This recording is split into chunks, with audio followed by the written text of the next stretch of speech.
Bonjour à tous, j'espère que vous allez excellemment bien. Aujourd'hui on se retrouve pour faire la présentation d'une course cycliste à travers la Flandre. La dernière ligne droite avant la ronde des rondes van Vlaanderen. Quand on regardera, mon accent flamand est toujours aussi fantastique.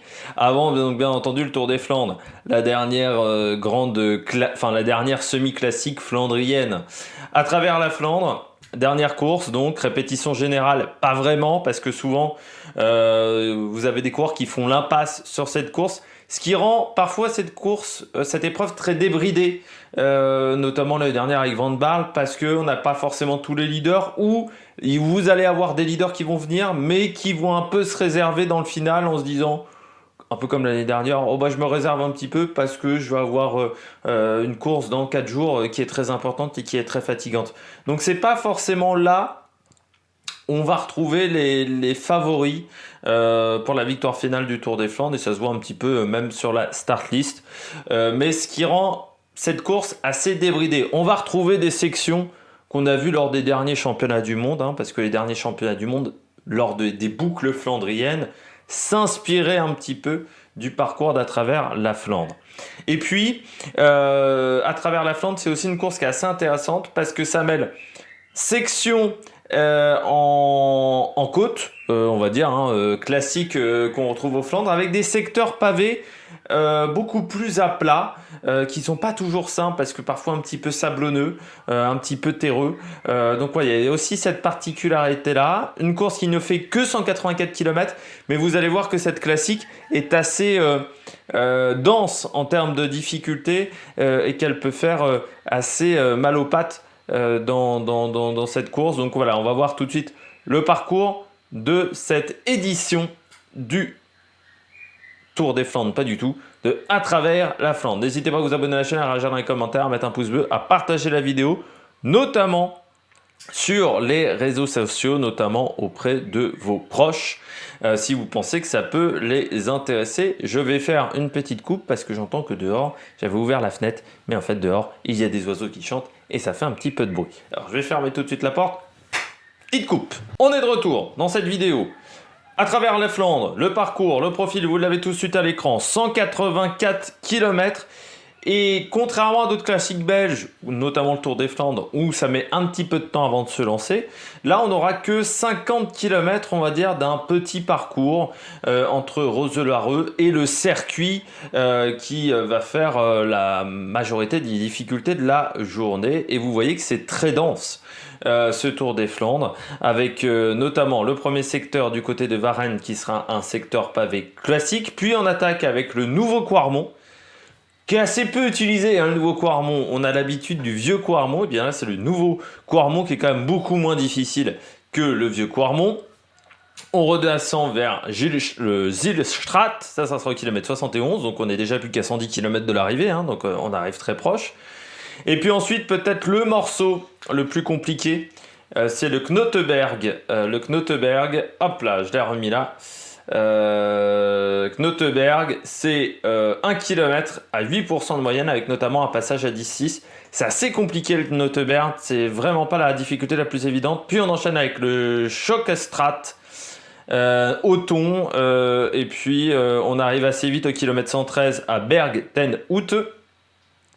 Puis le Canariberg, qui sera le moment important de la course. On va le prendre qu'une fois, mais alors le Canariberg, faut se le faire.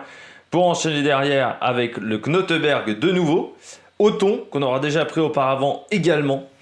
Et puis on aura le Marlborough-Straat, l'Adeuse, Doom, Nokkereberg, qu'on a vu à Nokere-Corseux, qui n'est pas très compliqué, même si c'est pavé, et puis c'est pas du pavé de mauvaise qualité. Puis on aura le Hoogstraat pour finir à 12 km de l'arrivée à Waregem. Donc vous voyez, c'est vraiment très dense, avec des secteurs assez différents de ce qu'on peut voir.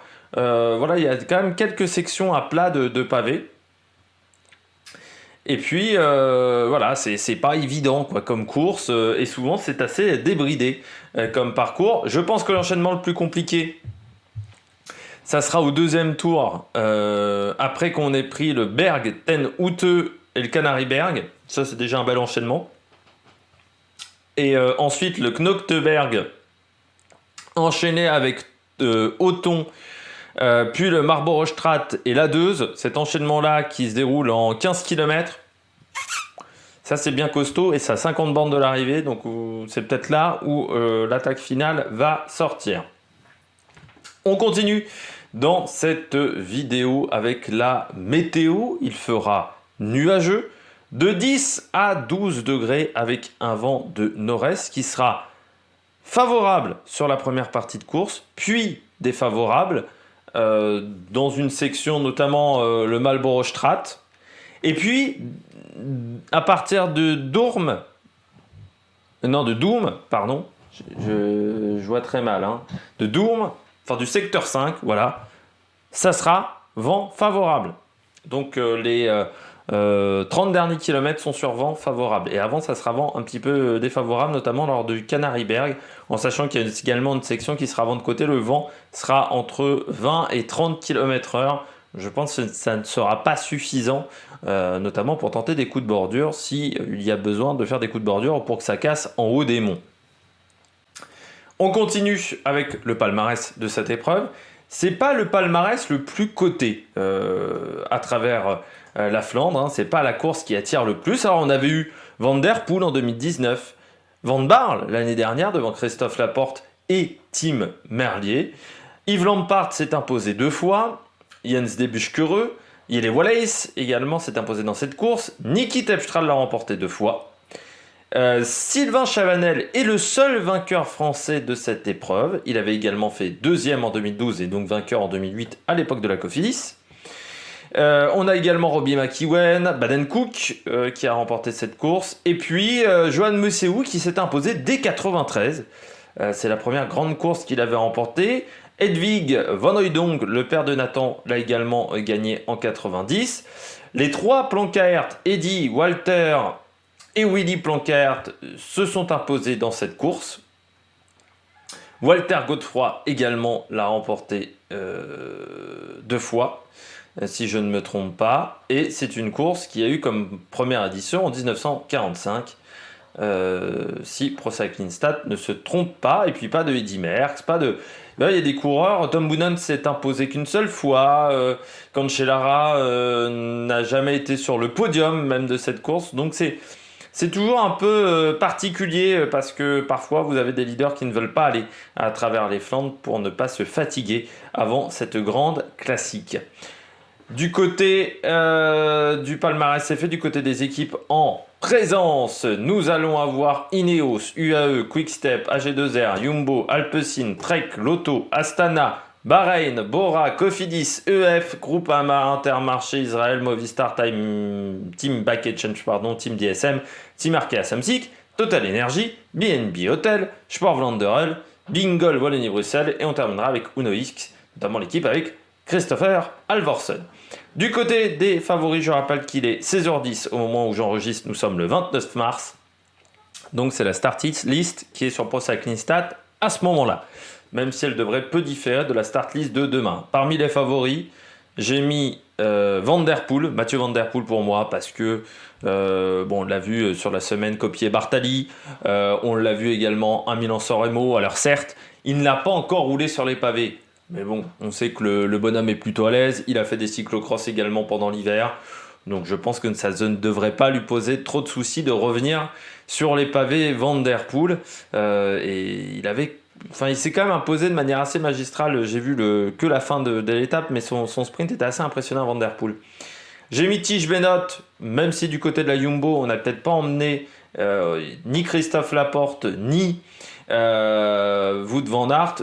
On a quand même Tige Benoot, qui sera encore bien entouré avec David Decker, Enkorn, Timo Rosen, Mike Tennyson, Olaf Koy, Van Dijk. Surtout qu'il y aura une place à prendre pour le Tour des Flandres, vu que Tosh van der Sande 2 ne sera pas là certainement. Donc là aussi, équipe très intéressante autour de Tige Benoot, qui en plus est en grande forme. On l'a vu encore lors du week-end dernier. J'ai mis également Anthony Turgis parce que je dirais que c'est quand même le plus régulier des Français sur les pavés. que du côté de la Groupama, il y a Madouas, mais on n'a pas mis Arnaud Desmar. Il y aura quand même également Stephen Kung, hein, que j'ai pas mis, je l'avais pas vu Stephen Kung pour tout vous dire sur la start list. Mais voilà, je tente un petit Turgis. Autour de Turgis, il y aura Van Gestel, Boasson-Hagen, Danielos, Bonnard, Geoffrey Soupe, Tepstra. S'il n'a pas le temps de retard qu'il avait lors de Gand Wegelgem, si je me suis pas trompé dans la prononciation, mais je me trompe tout le temps dans la prononciation de cette course, et bah du côté de Turgis, ça devrait le faire s'il arrive à être dans le bon timing. Du côté des coureurs à suivre, nous aurons Victor Campenaerts, bien entendu le Belge, qui, on le sait, est toujours très performant sur les classiques flandriennes, qui n'a pas eu pour le moment vraiment la réussite. Mais bon, on voit qu'il y a du talent. On pourrait mettre également, pourquoi pas, Brent Van Moort est quand même bien tombé. Tim Willems, pourquoi pas également du côté de la Lotto. Et puis moi je mettrais également, bien entendu, on va suivre Pogačar parce que c'est une première. Pogačar, il sera avec Michael Berg, Trentin, Troya, Alexis Brunel également sera présent.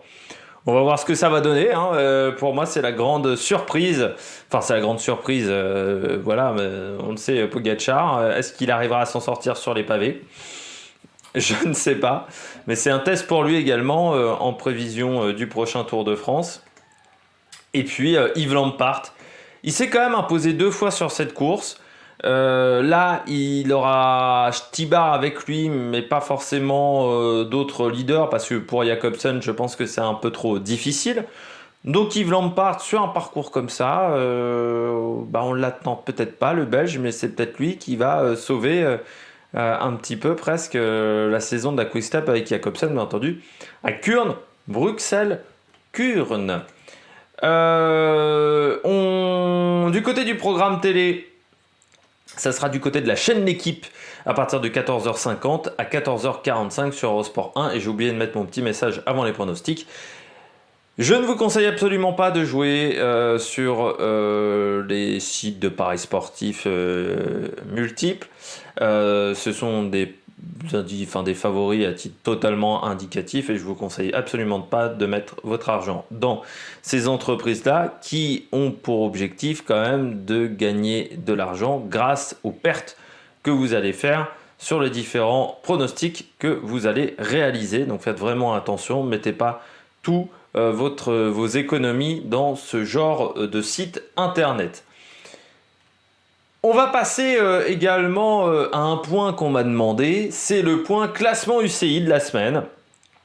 Le classement qui a été mis à jour sur le site de Vélo Futé ce matin, donc ça va pouvoir nous permettre de voir qui est en danger dans ce classement UCI. Eh bien l'équipe qui est en danger, c'est Israël, car Israël est désormais 19e et surtout Israël a 556 points de retard sur Cofidis, donc ça commence à être une petite broutille et surtout Lotto Soudal se rapproche avec 314 points de retard sur Israël. Total Energy, Uno X, BNB Hotel ne compte pas dans ce classement.